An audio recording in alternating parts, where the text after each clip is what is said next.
sitting, lying down. But today we'll do it sitting down because it's an easier posture. Also, I'll be guiding you to do both parts. One, samatha to calm the mind down, and two, vipassana to develop insight, particularly insight into anicca, impermanence, dukkha, unsatisfactoriness, and also anatta, non-self. First, what we'll do is we'll drop all thinking, whatever thoughts you have, memories of the past, plans for the future, drop all thinking. Also drop the thinker itself, basically totally relax. When I say drop means don't pay attention. Next, we'll adjust the body posture. If you are sitting on the chair, try to keep both the sole of the feet firmly on the ground, parallel to each other. If you are sitting on a cushion or the floor, try to keep the two knees and the buttock, the 3 points on the cushion or the floor. Keep the back straight but relax. By keeping the back straight, we will keep ourselves alert. If you're sitting on a chair, also don't lean back on the chair. Try to sit a bit out so that you can keep the back straight. Drop the two shoulders, totally drop the shoulders. The hands, you can put one on top of each other on the hip, either way on top of each other, or you can put them on top of the knees, either facing up or down. Important thing is to be comfortable. Imagine that there's a string tying the head up so that the head don't drop. The eyes, you might choose to close, half close or open the eyes. If you are sleepy, please open the eyes. If you are restless, then maybe you want to half close or close the eyes. Once you have adjusted the body, we will adjust the mind. Bring the mind to the present moment. Bring your mind to the here and now. Ask yourself, am I here? Am I really here? Here as in present, alive. Again, drop all memories of the past, all plans for the future. You can pick them up later.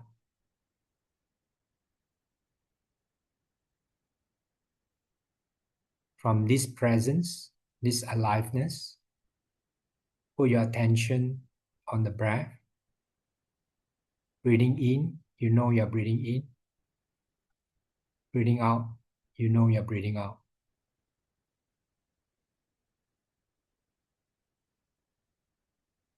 Again, if you are sleepy, put more attention on the in-breath. That will make you more alert. If you are restless, put more attention on the out-breath. That's like sighing. It will relax you more.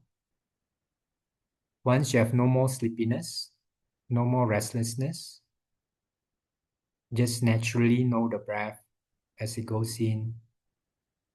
Naturally know the breath as it goes out. Breathing in, we know we are breathing in. Breathing out, we know we are breathing out.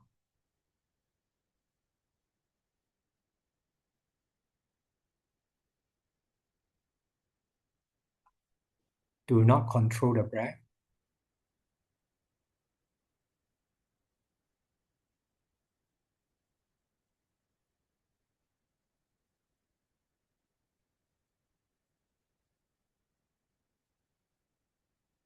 Just know the breath as much as you can.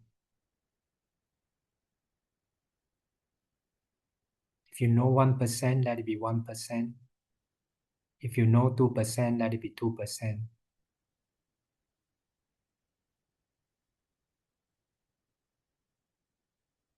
If there are wandering thoughts, don't try to chase them away, don't fight with it. Just continue to know the breath as much as you can. Breathing in, we know we are breathing in. Breathing out, we know we are breathing out.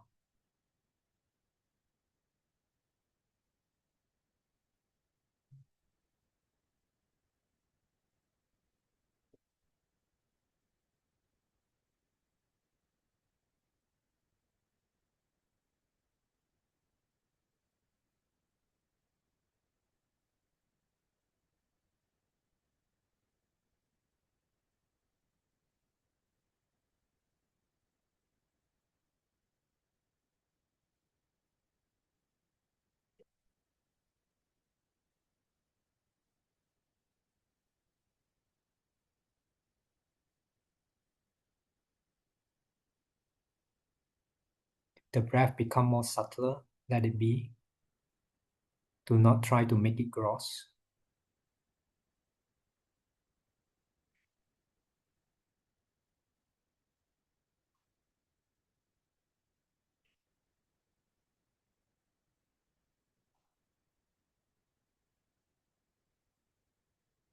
Breathing in, we know we are breathing in. Breathing out, we know we are breathing out.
As you're aware of the breath going in, aware of the breath going out, notice that the breath keeps changing, sometimes long, sometimes short, sometimes deep, sometimes shallow, sometimes in, sometimes out. The breath is impermanent, that's why it keeps changing. The body also will keep changing, so we don't have to be afraid when the body changes because that's its nature.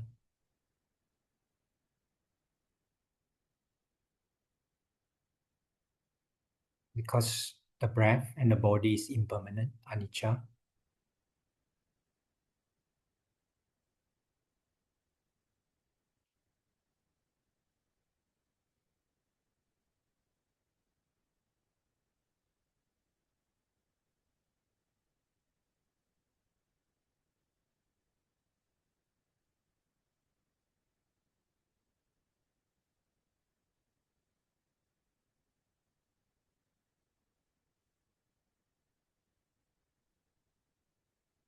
As you continue to know the breath going in, going out, notice that we have no full control over the breath. We cannot have just in breath or just out breath.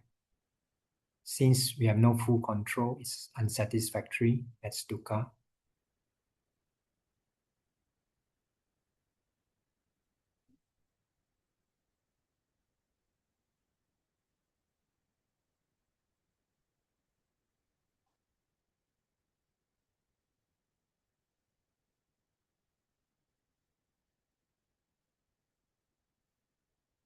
As you continue to know the breath going in, going out, notice that since you have no full control over the breath, we can't claim ownership of the breath. There is a breathing process, but there is no breather. When we don't claim ownership of the breath, we don't have to have the burden of owning the breath or the burden of owning the body. We can be more free. That's anatta or non-self.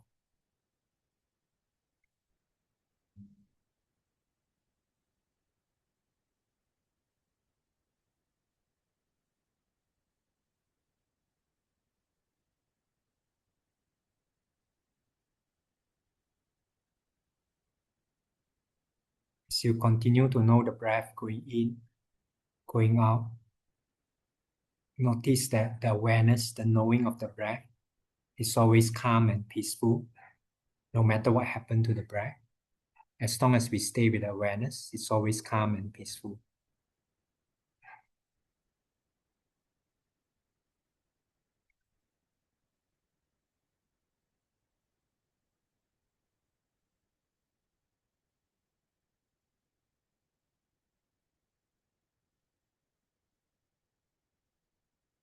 As you continue to know the breath going in, going out, notice that our experience of the breath is dependent on our mental state. Mind more calm, the breath is more calm. Mind more restless, the breath is more restless.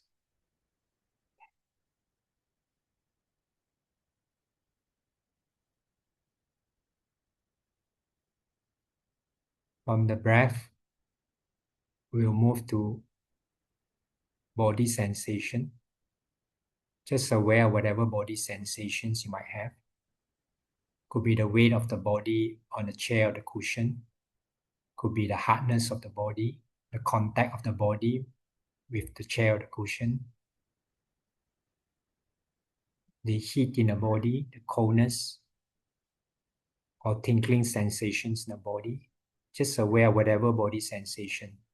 Don't have to label it, don't have to give it a name. Just know as body sensation arise and pass away.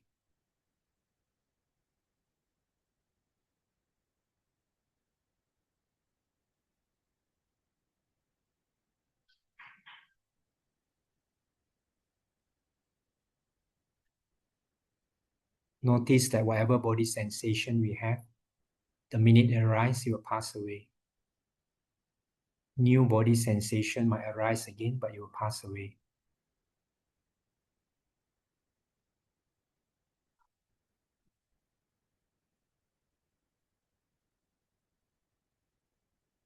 Because every body sensation is impermanent. And we don't have to be afraid because whatever body sensation we have, we know it will change.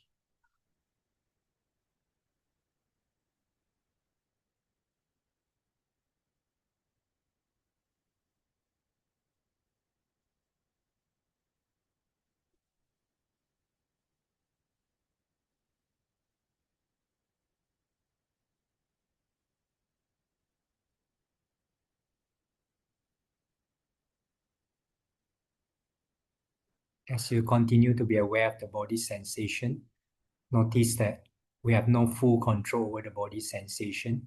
We only have a choice on which part of the body sensation to pay attention to. Since we have no full control over the body sensation, it's not fully satisfactory. That's dukkha.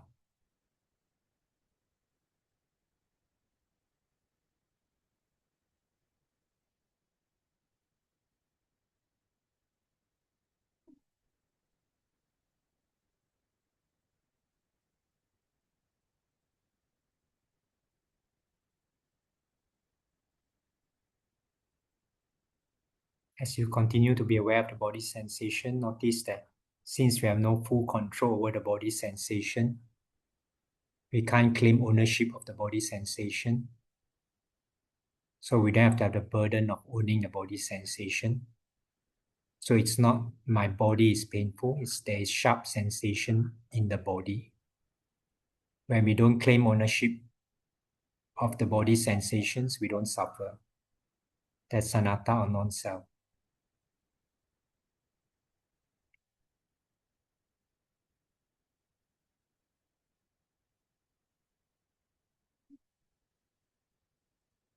As you continue to be aware of the body sensation, notice that the awareness, the knowing of the body sensation is always calm and peaceful. No matter what body sensations we have, as long as we stay with awareness, we will have this calm and peace.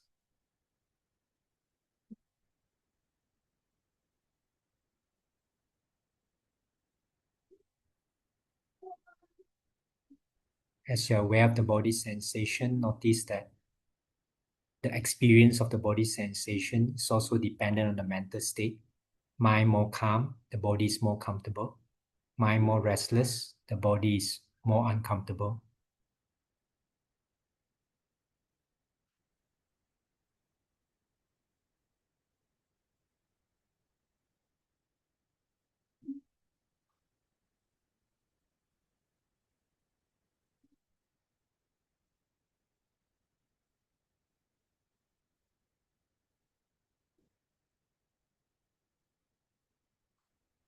From body sensation, we move to emotion. Just aware of whatever emotions you might have.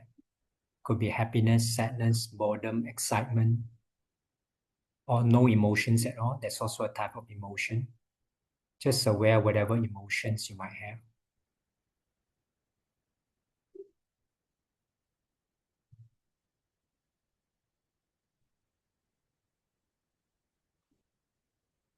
Notice that whatever emotions that you have, the minute it arises, will pass away. Doesn't matter whether it's happiness, sadness, anger, every emotion that arises, that will cease by itself. New similar emotions might arise, but it will cease again. So we don't have to do anything to stop or fight with any emotions. Every emotion is impermanent. The minute it arises, will cease.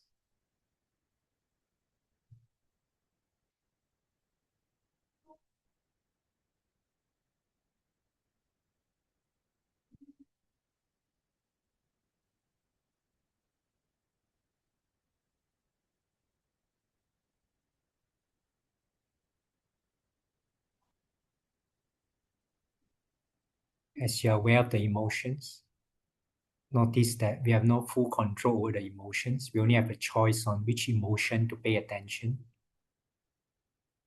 Since we have no full control, it's not satisfying. That's dukkha, unsatisfactoriness.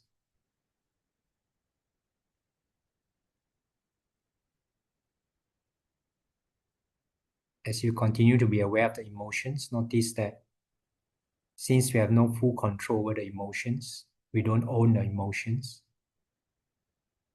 and when we don't identify or claim ownership of the emotions, we will have less suffering. So it's not I'm angry, it's I have anger emotions that arise and pass away. It's not I'm sad, it's I have sad emotion that arise and pass away. That's anatta or non-self.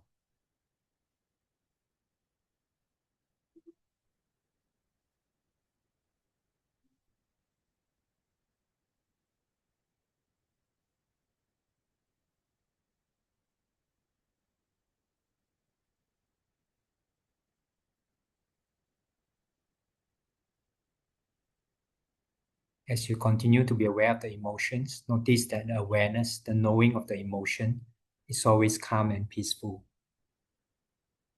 No matter what emotions that you have, as long as you stay with awareness, it's always calm and peaceful.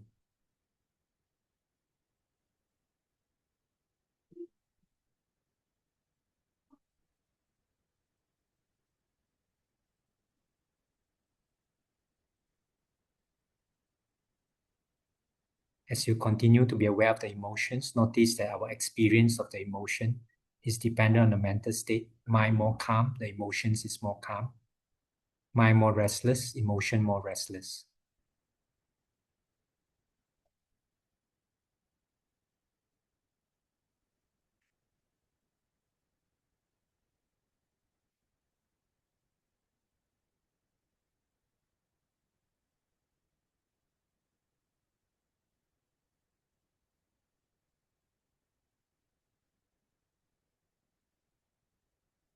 From emotions, we'll move to thoughts. Just aware whatever thoughts you might have that arise and pass away. Don't have to know the content of the thoughts.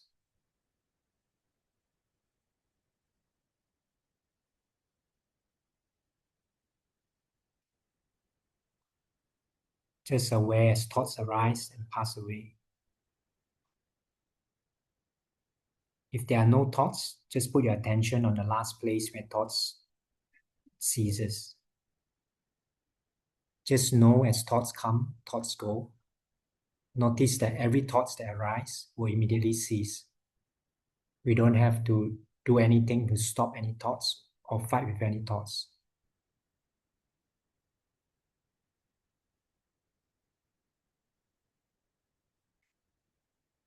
every thought that arises will automatically cease. That's because it's impermanent, anicca. Just continue to be aware as thoughts come, thoughts go.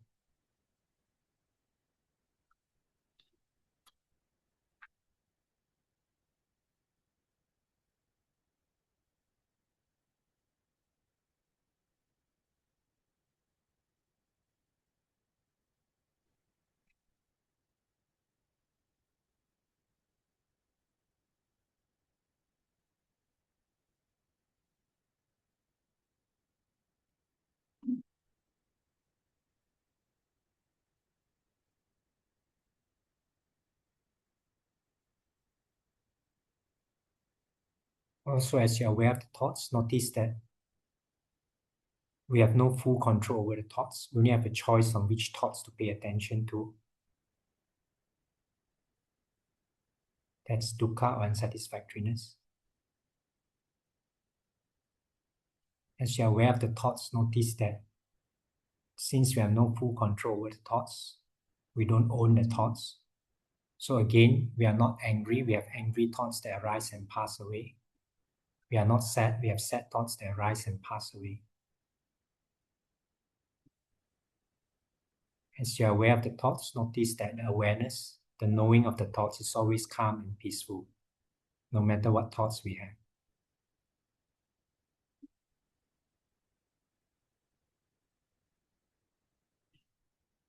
Also, as you are aware of the thoughts, notice that our experience of the thoughts is also dependent on the mental state. Mind more calm, thoughts more calm. Mind more restless, thoughts more restless. Now just stay with the awareness. Doesn't matter whether it's awareness of thoughts, awareness of emotion, body sensation, or breath. Just stay with awareness.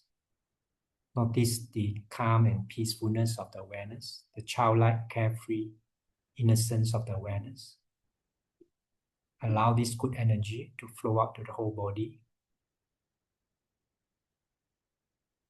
Wishing every single cell in the body to reconnect with its natural peace and calm. Wishing every cell in the body to reconnect its childlike, carefree innocence, to be well, happy, healthy, and strong. Continue to allow this good energy to flow out to our loved ones, family members, relatives, friends, wishing each and every one of them to reconnect their natural peace and calm, to reconnect their childlike, carefree innocence, to be well, happy, healthy, and strong. Continue to allow this good energy to flow out to our neighbors, people at work, our colleagues, people we meet at market, supermarket, people that take care of electricity, water, rubbish, wishing each and every one of them to reconnect their natural peace and calm, to reconnect their childlike, carefree innocence, to be well, happy, healthy, and strong. Continue to allow this good energy to flow out to all humans, regardless of race, religion, nationality, wishing each and every one again to be well, happy, strong, to reconnect their natural peace and calm, to reconnect their childlike, carefree innocence.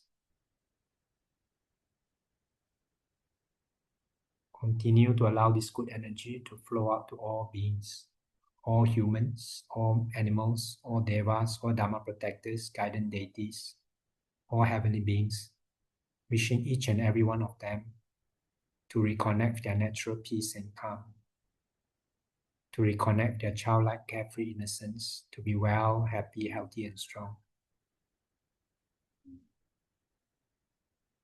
May all beings be well and happy.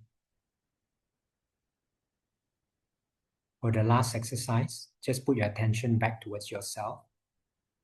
If you have difficulty, you can put your attention at the point at the back of your head, but preferably just put your attention back towards yourself.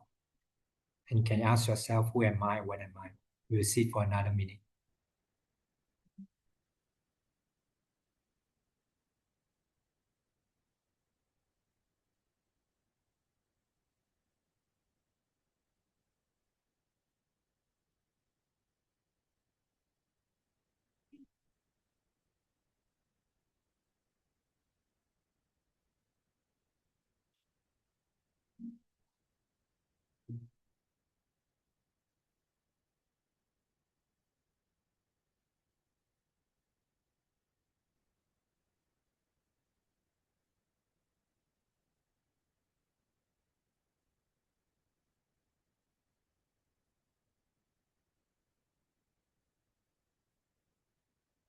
Okay, slowly feel your body. If you can slowly feel your body, for those who have closed your eyes, you can slowly open the eyes. And if you want to, you can rub your hands to warm up the hand and warm up the face.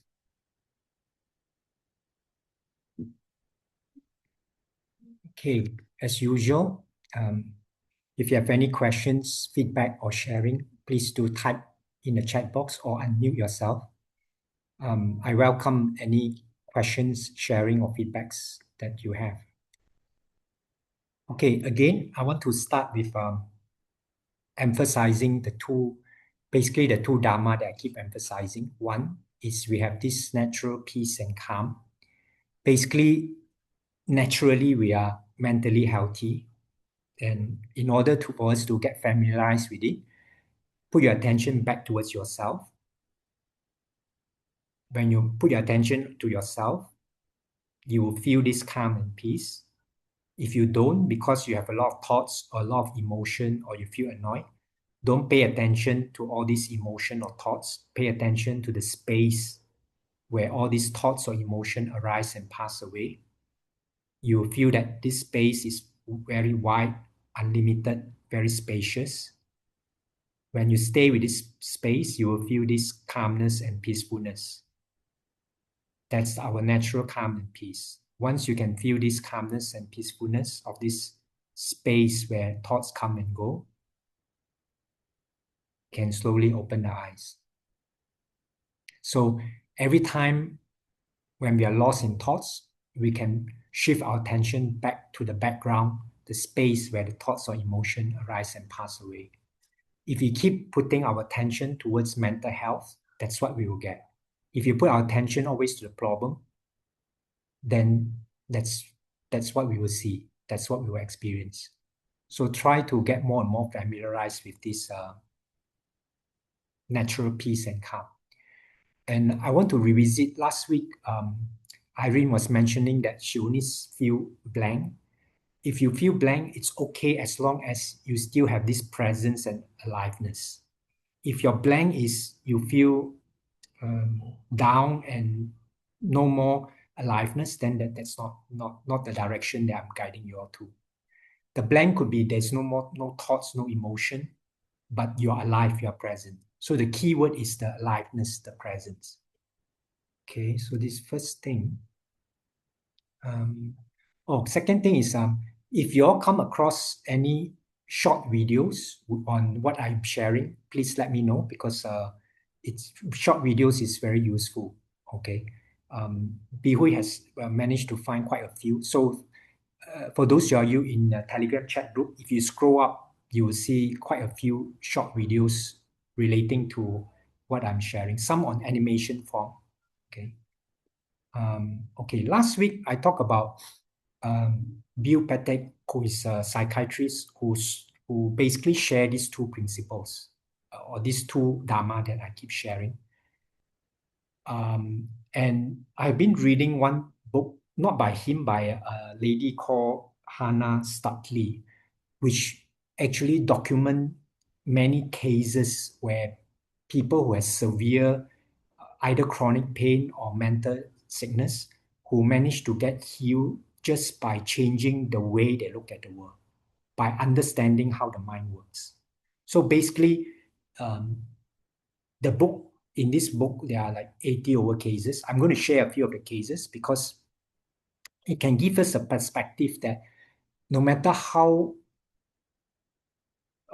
mentally sick we are or ill we are, once we see how the mind works, we can immediately jump out of it.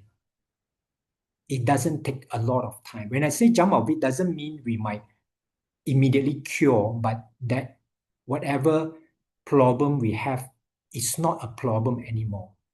Okay? Like pain is not suffering until you take ownership of it. So we can still have maybe sensations on the body, you might call it, but might not need to suffer it. Okay. Vincent asked me to type the book. Okay, I'm going to type it here.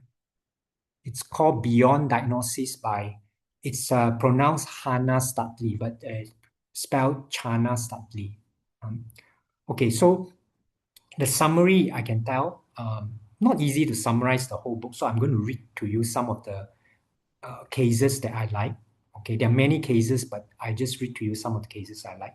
But one summary is all mental illnesses is only one cause, which is the inability to see the role of thoughts or misunderstanding of how thoughts work. So all these cases is because we don't understand how thoughts work. We think whatever we feel comes from our body or comes from outside.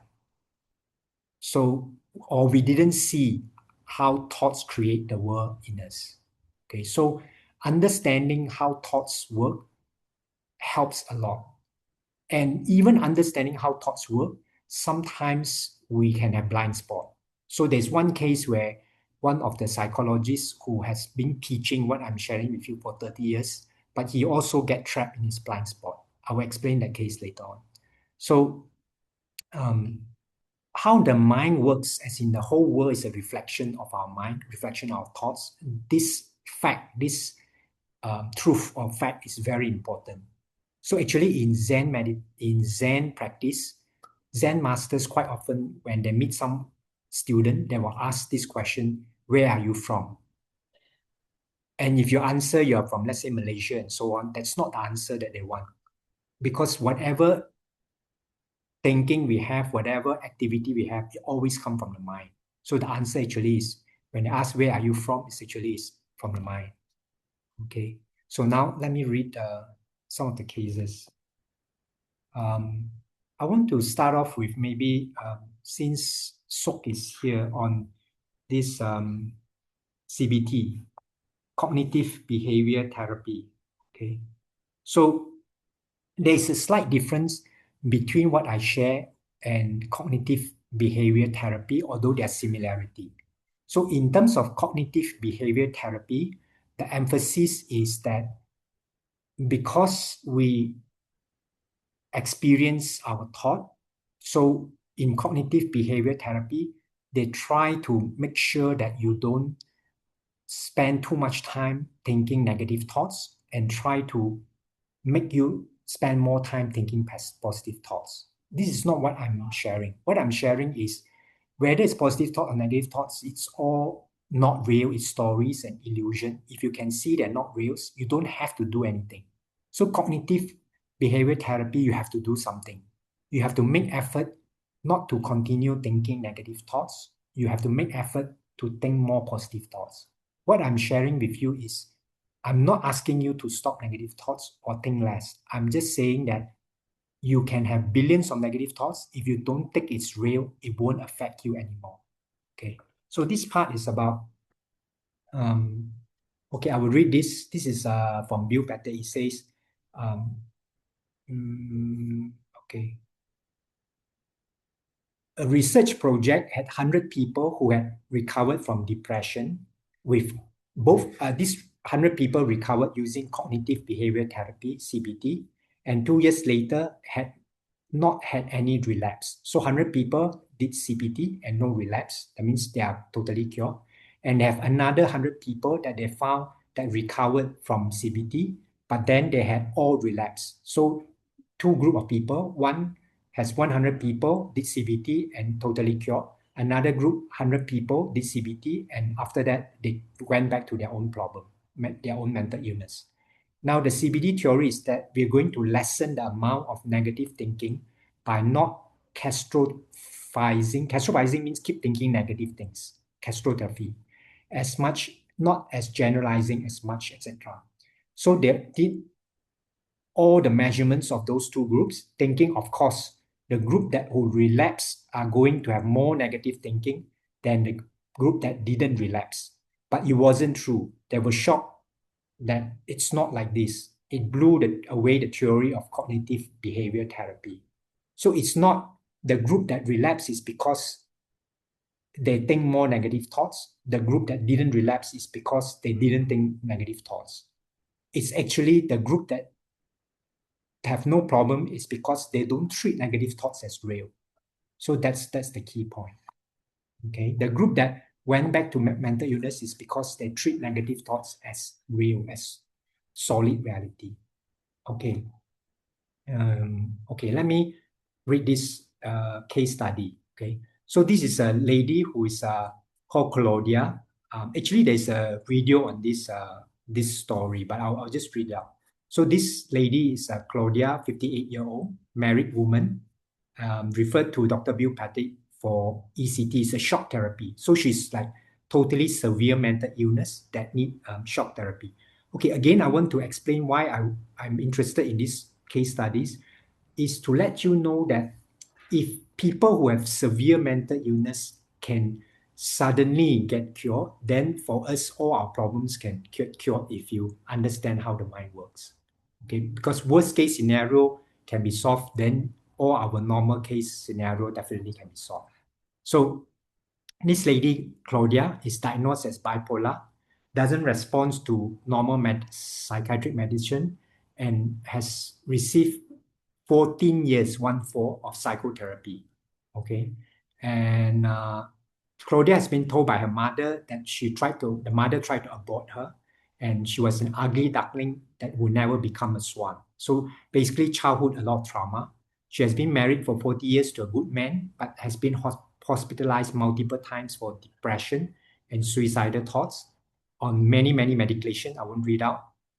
Recently has a psychotic episode that resolved itself without hospitalization. When I is a Patrick, first met her in 2000, she came willingly, cooperative, but slight retardation. That means she is not so sober. Appear depressed, was able to pass her psychology evaluation, admitted to suicidal thoughts, but didn't fear losing control. That means she can still control. Okay, I'll skip all this. Then Bill Patrick agreed to hold off the shock treatment and asked her to read the Missing Link by Sydney Banks. Sydney Banks is basically the person who introduced what I share with you to the Western world. And then she had a very high score of depression score, which is very bad. She had a score of 32. Okay. But after few sessions, 3 individual sessions and 1 group sessions, her score dropped down to 9. Okay, so from 32 go down to 9.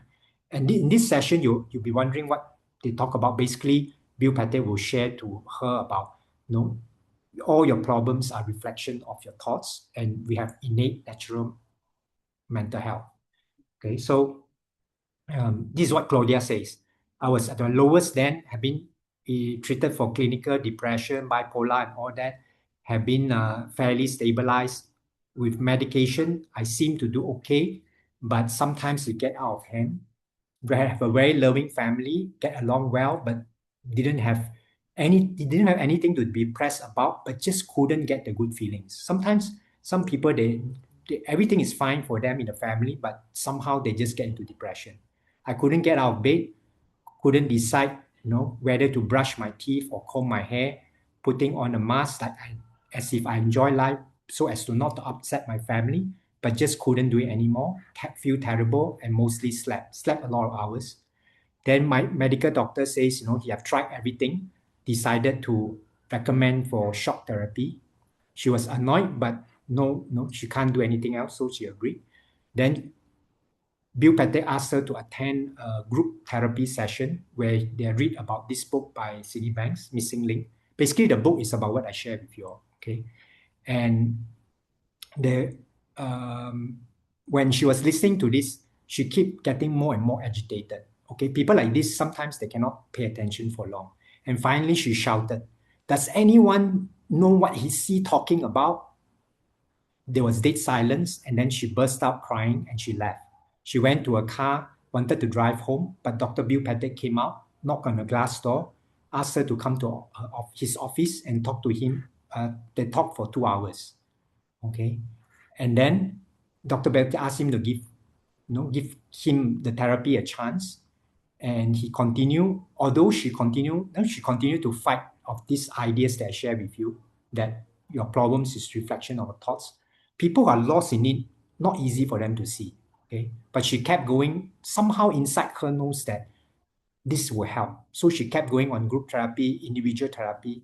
And somewhere along the line, I did what this Sydney Banks tell me to do, stop trying to analyze and waited for a feeling. So our problem is overthinking, all our problems. So she stopped analyzing, wait for a feeling. Then I had an aha moment. It wasn't even really anything I can describe, but I suddenly realized that I have this health in me, that no matter how hard I tried to kill it as to kill this health, it was going to be there, and it was very overwhelming. That night, I wrote a poem which seemed to solidify. It was all coasting from there. From there, she was all smooth sailing.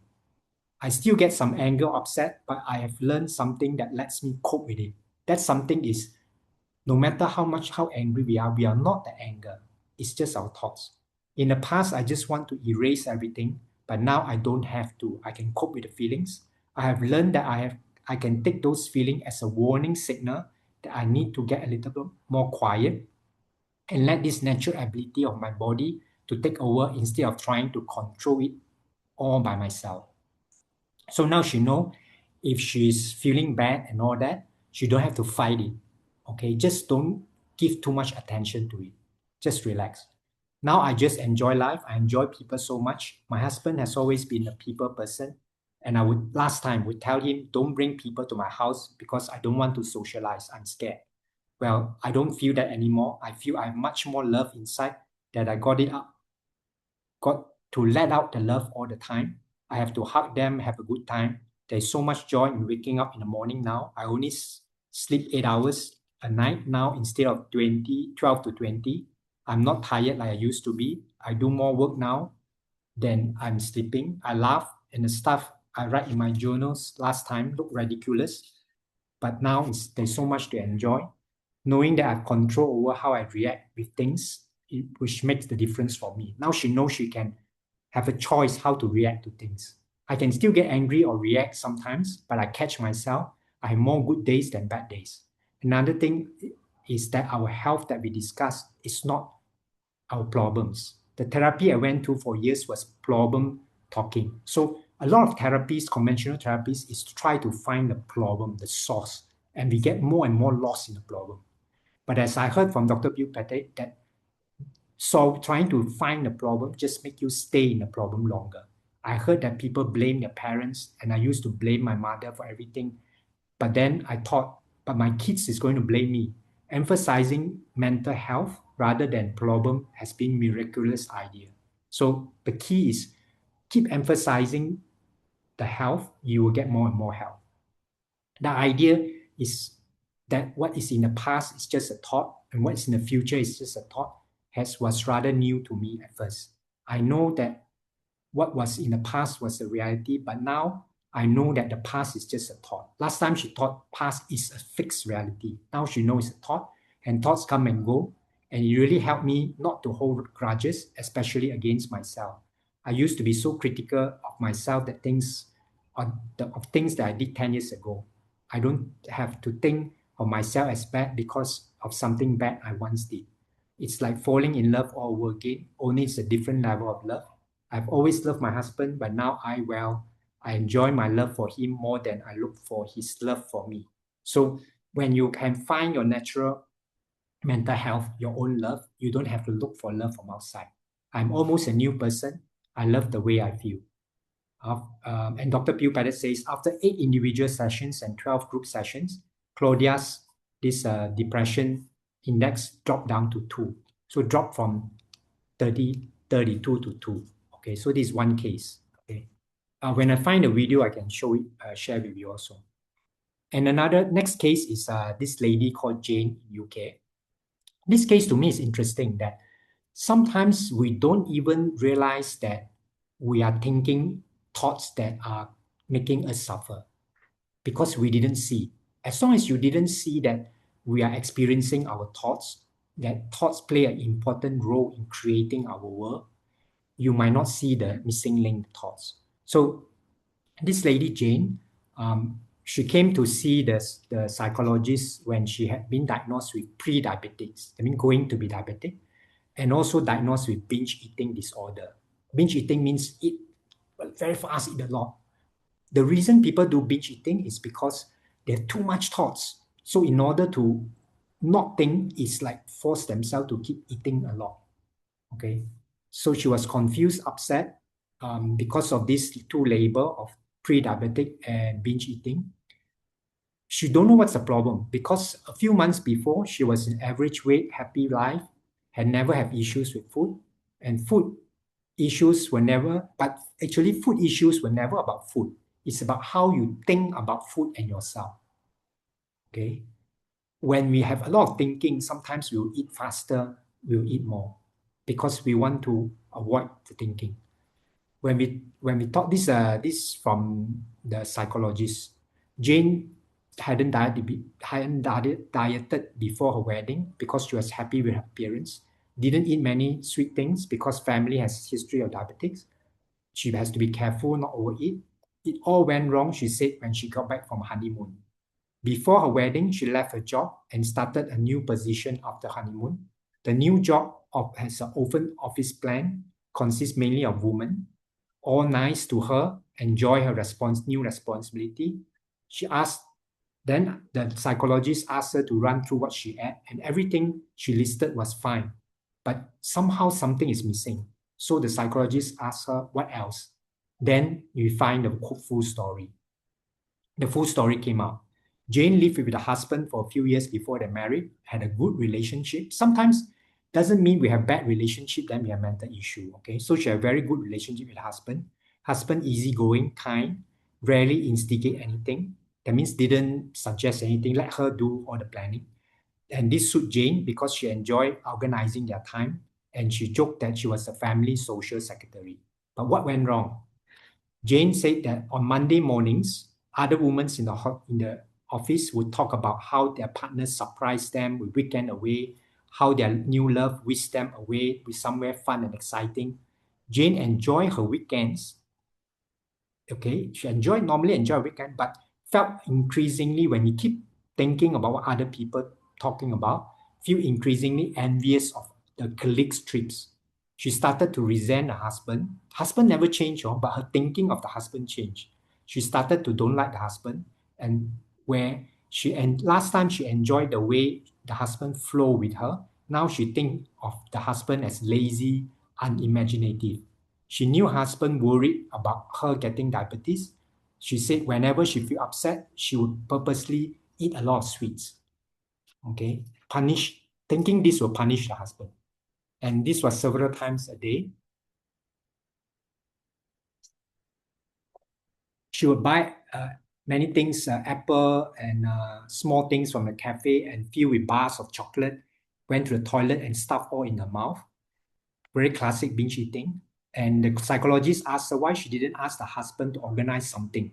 Since you're upset with the husband not organized, why you don't ask your husband rather than punish yourself? She says that up until then, she didn't see it as self-punishment. She thought she was punishing the husband. So quite strange. We beat ourselves up, we think that we are punishing the other person. She said that she shouldn't have to ask the husband to arrange things. The husband should just do it. When she thought like this, she had to punish the husband because she knew that the husband would worry. She wanted to point at her body and tell him what the husband has done to her body. So we have very weird way. Our mind is very convoluted. Okay. Okay. So no one binge eating because they want to. They eat too fast to what they don't enjoy, often because they feel upset and ashamed after binge eating. But when they experience unpleasant emotion like her, because she get very upset with her husband, and this upset created from the mind, the husband never changed. Unwelcome thoughts, food seems to be a solution. However, with every addiction, this addiction to binge eating, the solution becomes a problem. They frantically stuff food and don't stop until it's all gone into a mouth. This anesthetize, that means numb their thoughts so that they feel numb until they stop. But they will swamp with feelings and thoughts about how ashamed they are and feel very bad after that. It makes, because it makes sense to do at a time to shut down the thoughts. Okay. Okay. So how to solve this is not to put someone on a restrictive diet or surgery or something, but to let them understand how thoughts work. So when Jane realized that what she was doing, she could address the problem. She had an honest conversation with her husband, told her husband why she had been behaving the way she had. The husband thought she was happy making their social plans and suited him, the husband, to sit back and go along whatever she wants. But now the husband is committed to make more effort in the future. And Jane is committed to notice, to be more aware of what thoughts she had, realizing of feelings of upset, anger weren't coming from the husband, but from her thoughts about her husband meant that she could regain sense of ownership over her eating. So she don't have to fight the thoughts because she have a choice whether to pay attention to thoughts or not. When she felt compelled to visit the vending machines to buy chocolate, she stopped and asked herself where the thought of this feeling come from. And she had to admit the upset didn't come from the husband because the husband wasn't in the room where the chocolate is. Before our sessions, when she left her husband to go to work, they were both in a good mood, and then she returned home angry and sullen. She saw this result from her thoughts during the day. As soon as a colleague mentioned something that Jane was envious of, her thoughts turned to how useless her husband was and what a mistake she has made in marrying him. But now when a familiar type of thought come to her, Jane stopped and asked if it's true. Is the thought true? Our thoughts are all stories. She let go of the angry thought, reminded herself what she loved about her husband. She seen how it's possible to have loving feelings. She's seen how it isn't possible to have loving feelings when you're angry thoughts. But it's easy to feel happy when you have room for new thought. The last time the psychologist heard from Jane, she emailed say the husband was taking her to Paris for the weekend and she was staying away from chocolates. Okay, that's interesting. Any questions before I keep rambling on? Okay, Vincent say, how come specialist psychologists all could not treat her until she met Dr. Bill Petit? How come the love from her husband could not help her overcome her trauma from her childhood? Okay, traditionally, specialists will bring them to find out what's the source of the problem. Is it childhood problem and so on? They try to pay attention to the problem. When they pay attention to the problem actually magnifies. Dr. Bill Petit don't pay attention to the problem. He pay attention to how the mind works. Okay, so this is to answer your first question. Second question is, how come the love from her husband could not help her? It's because she believe her thoughts that her husband don't love her. Husband love her, but her interpretation is all my colleagues' husband bring them to holiday. Colleagues' husband do something to surprise them, but my husband don't. So which means that my husband don't love me. So it's all our interpretation. It doesn't matter how much people love you, but if your interpretation is they don't like me, then your experience is they don't like me. So good question. Okay, Meta, if you have no question, please mute yourself. Okay, Vincent? No, Yeah, the please. second question, actually, I was referring to the first case, not Jane. Oh, what's the first case? Sorry. Oh, okay. She was too much into her depression. That one's Claudia, I think. Yeah. She was too much into her depression. So no matter how much love, she can't feel. She's too lost in the thoughts. She can't feel. Yeah, I mean, can't feel as in she's too lost in the thoughts. Similar to this Jane, as in she believe her thoughts too much. When you are too lost in your thoughts, like, no, everything is sucks for me, everything is bad, you can't feel out the world outside anymore. You are feeling your thoughts. I see. Okay. Yeah. Okay. Okay. Any question is good. I just want to ramble on. I hope you all can get what Bhante, I'm. Okay, go ahead, Irene.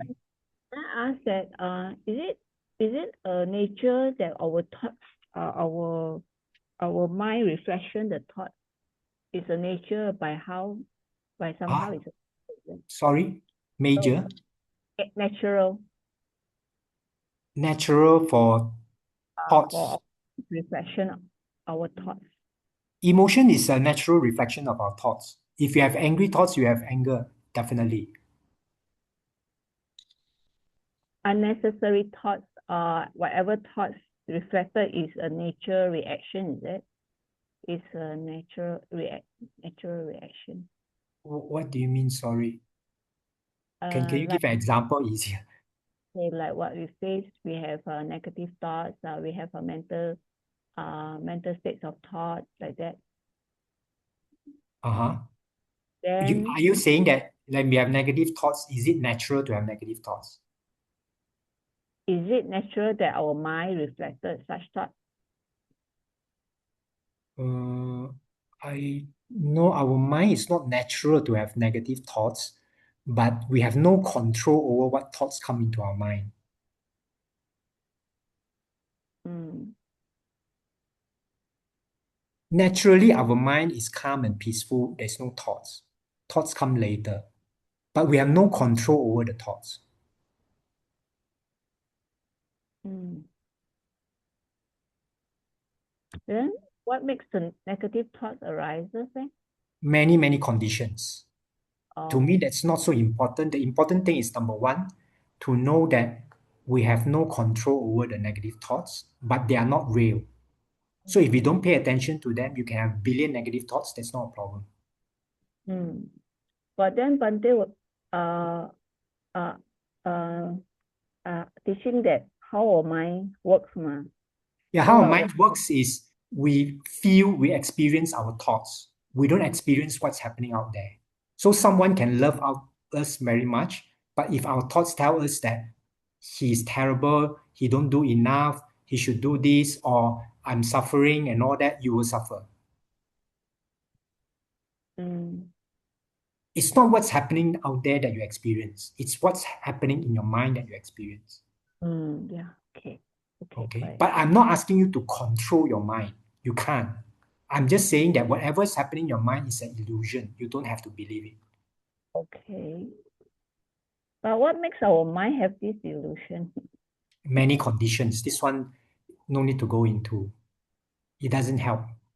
It only helps is to know that our mind have many thoughts beyond our control, but we have a choice whether to pay attention or not.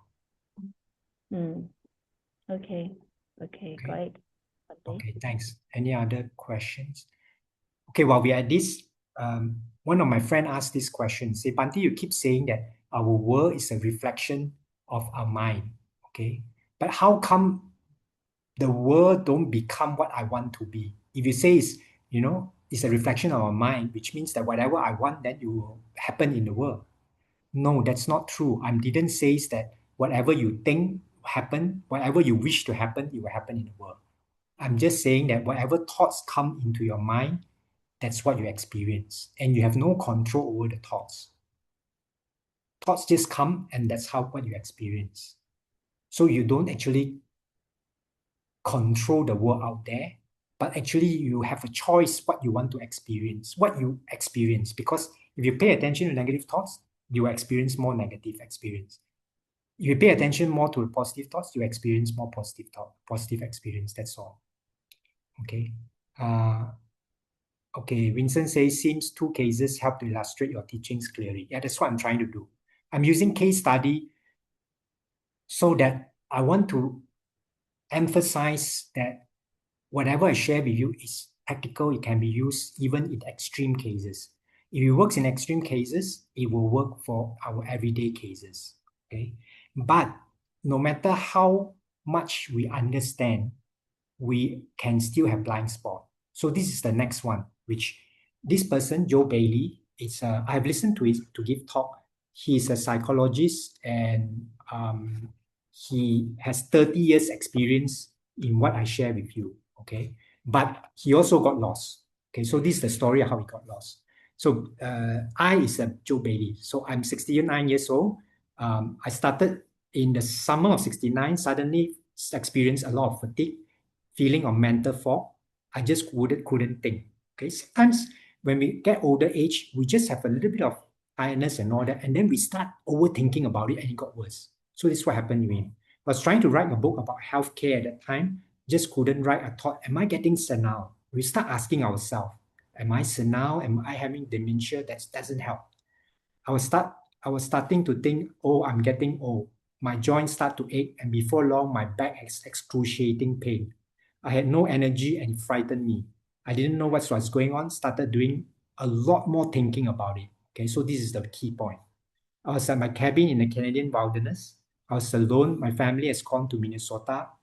That makes it worse. When you're alone, you feel lonely, you feel scared and insecure. The pain and symptoms grew worse, and then the pain really hit me in the middle of the night. I didn't know if I had cancer. Start more thinking, did I have cancer and so on, or what was going on? My mind was reeling because the pain was overwhelming. I returned home and went to my doctor and tested for many things, suspected Lyme disease. Lyme disease is a bacteria that infect the body. And sure enough, I have the worst case. Send me to a Lyme disease specialist and start working with her. Helped me greatly, but I become preoccupied, keep thinking about the symptom. I developed a huge blind spot, began to identify with who I was with the illness. And even though I got better, even though a lot more symptoms subsided, I still wasn't myself, felt something was still going on. So it's the thinking, okay? What I didn't know was I was innocently interfering with my healing. Okay. The next part quite interesting. Okay. He says my wife is into Kung Fu and Qigong, and she was going to a course in Malaysia. So this is in US. This book is, I didn't know Malaysia is famous for Qigong and Kung Fu. Anyway, so I decided to go along with the wife to attend the Qigong healing course and stop over Thailand and all that. Skip this. Have a wonderful time. When Penang, I was doing better, but our friends saw me, they were shocked. They told me later that they were worried because I was looking much, much older. That means she was looking terrible. My wife was having at the conference met a Qigong healer from Switzerland, and I thought I could see him so that I could help. I caught up with him and we were having lunch. His name was Andrew. I said, Andrew, can I have a session with you? He said, well, sure, let's do it now. And they're walking in the streets of Penang, horns honking, my motorcycles weaving in and out. And he says, yeah, why not? And I say, okay. And he says, what's your problem, Joe? I say, last summer I have got Lyme disease. And Andrew says, stop right there. Don't ever say you have Lyme disease. I said, well, why not? I didn't even know I had until I was diagnosed. And Andrew said, every time you say that, your body, which is a quantum field of energy, every time you say that your power of mind, your power of thought tells each of your cell whatever you believe about that, whatever you read about that, all the concepts, all the ideas you have, those signals get to each cell and you're keeping yourself from healing. That means you keep programming yourself. I have this Lyme disease. You keep programming because you read so much about the symptom, about the problem, what will happen, and so on. So you keep programming yourself that you have this problem. Okay. So I said, I is a Joe Bailey. That's it. And he said, yeah. I said, I know all about this. I've been studying the three principles is what I share with you all. Okay. Teaching the principles, writing books about this for 30 years. That means I really know this. And Andrew says, oh yeah? I said, I really understand. And Andrew looked at me and says, no, you don't. You don't believe me. I said, I is Joe Bailey. That's little insulting. What do you mean? How do you know I don't believe you? Andrew said, I can see it in your face. I said, really? So I thought something is up here. He keeps talking about me, about mind-body connection, and I can relate to all this. I know all this. But I wasn't seeing what he was saying. So he said again, do you believe me now? I said, yeah, that really makes sense. And he says, you don't believe me. You think you believe me, you think you know, but you really don't see. So I keep emphasizing it's about not knowing here. It's about realization, about seeing it. And then it struck me. It was like one of those moments where I just kind of got humbled by what he was saying. I saw I had this public relations PR department in my mind. All the conversations with my colleague, doctors, friends, everybody I knew about Lyme, reading everything on the internet. Somehow, when I say I'm okay, but it was a lie. It was like constant feedback loop become my whole world without me knowing it. That means he's keep programming himself that he has this Lyme disease. I have a huge blind spot. And at that moment, I saw it. When I saw what I was doing in my thinking, that means he keep programming himself about this disease. In that moment, it just collapsed. The whole thought system collapsed. He looked at me and he said, now you believe me. And I said, how do you know? He says, I can see it in your face. You believe me. Now you know. And I said, well, that was great. Can we set up a session? And he says, well, we just had one. You are done. I said, what? What can I pay you? And he says, nah, forget about it.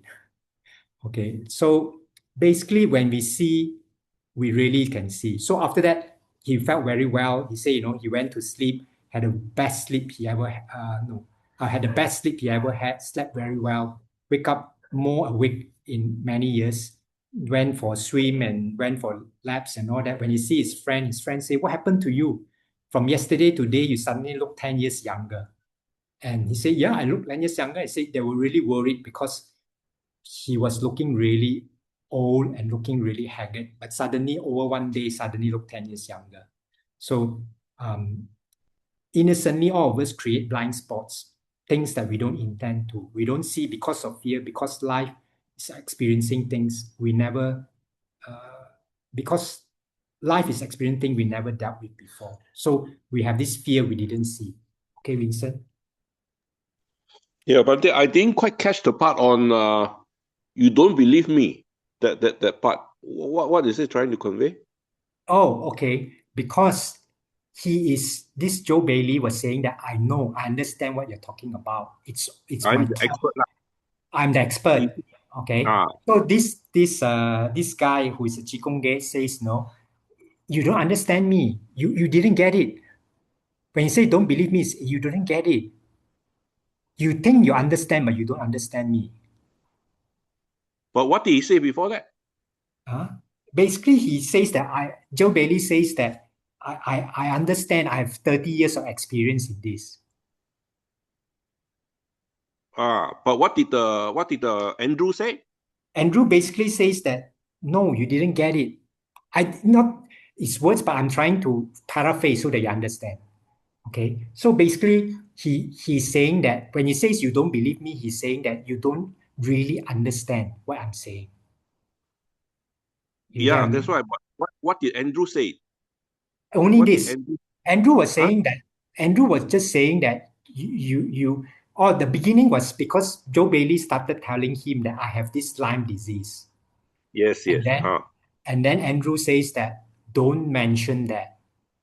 Correct. Yes. And then Joe Bailey says that I understand because of my 30 years, on this teaching, I shouldn't let this get into me, the thinking of the disease. Oh. Okay. And Andrew says that no, you didn't get it. You don't believe me, as in you don't get it.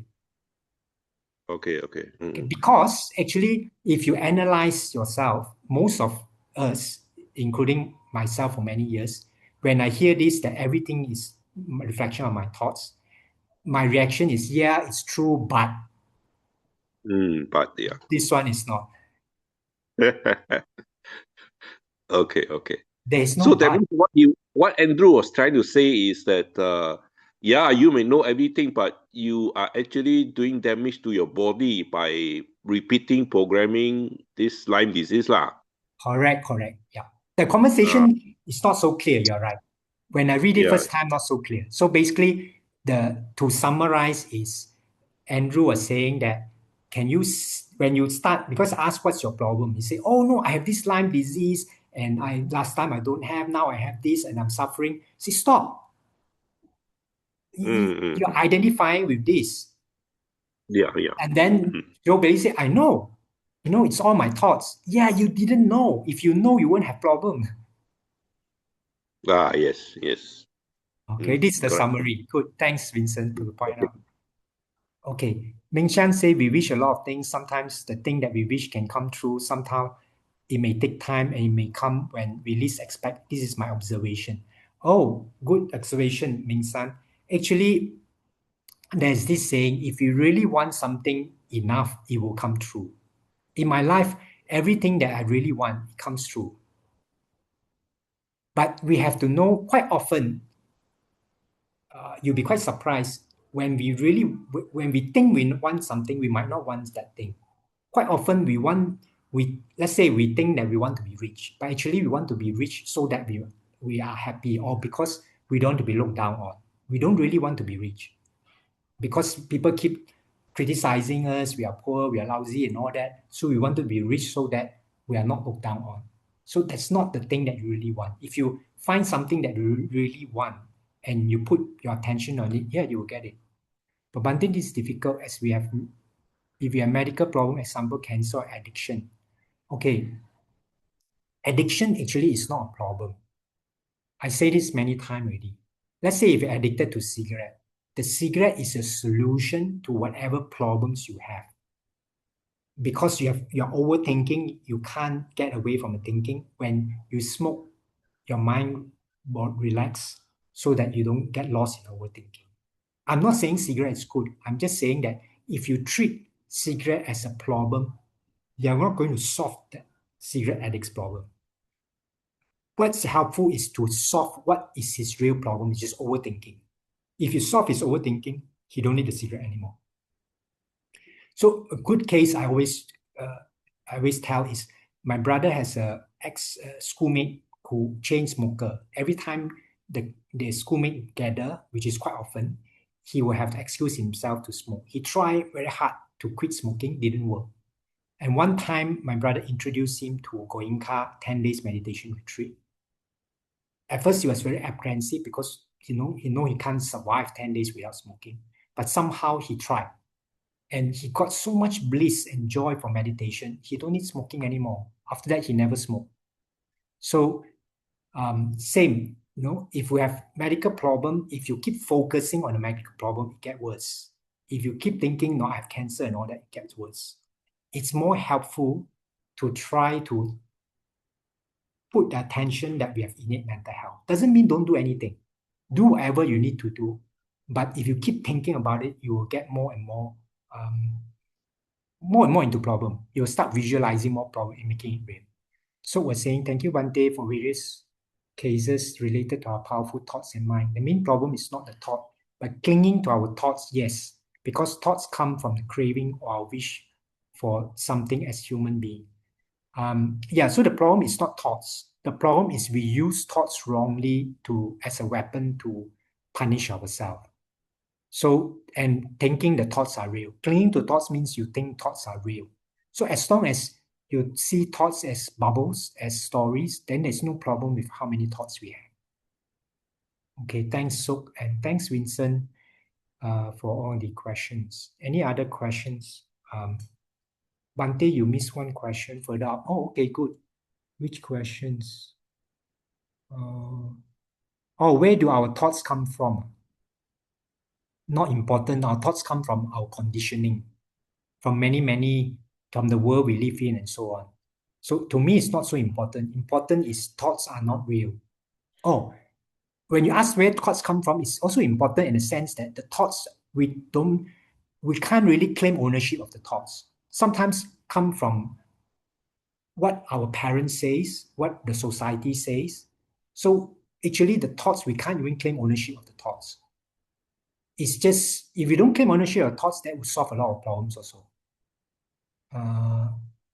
Vincent asked, where does the wind come from? Yeah, something like this. But thoughts, you can say, quite often come from the people that we live in.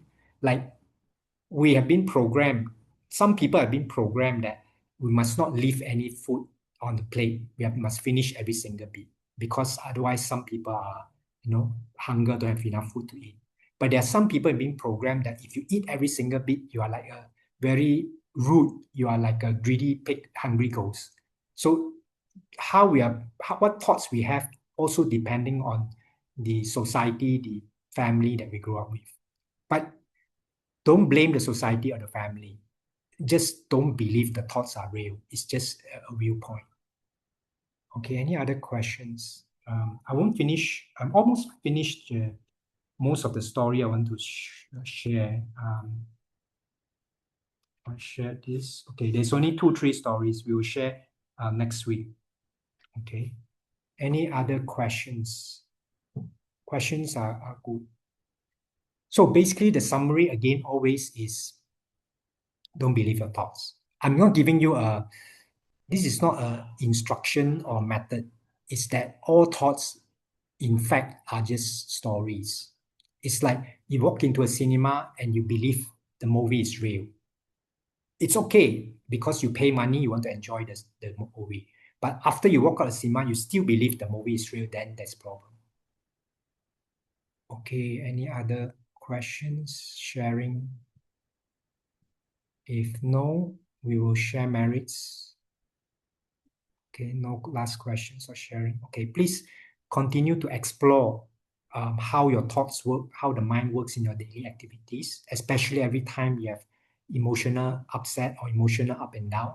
Try to see that it's a reflection of your thought, not the reflection of what's happening in the world.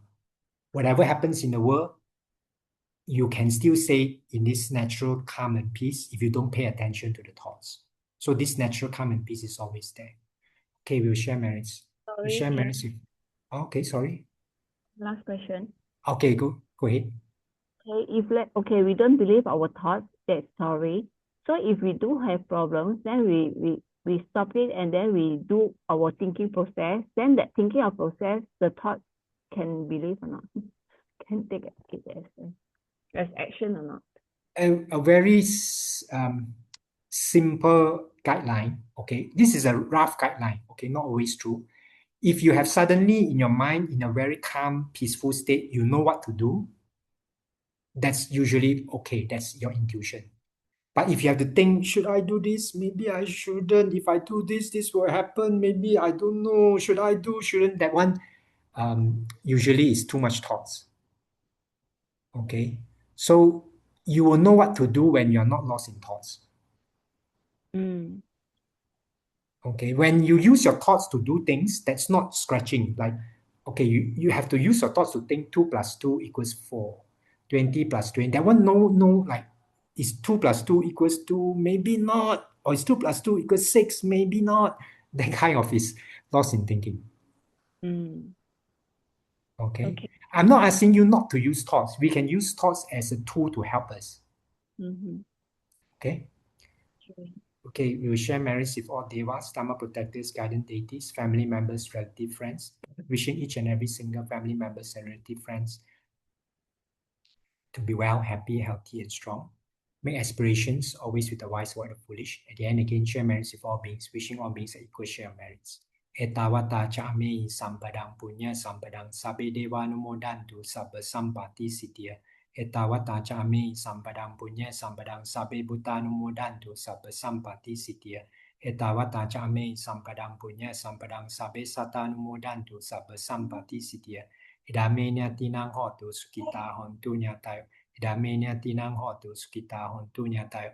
Idame nyatinang hotu sukita hontu nyatayo. Idame punyang asawa kaya wahang hotu. Idame punyang nibbana sa pacayo hotu. Mama punya bagang sabasatanang pajemi. Te sabe me samam punya bagang labantu. Sadhu, sadhu, sadhu. Have a good weekend. We'll see you next week. Take care. Try to continue to explore the Dhamma. See you next week. Thank you, Bhante. Thank you, Bhante.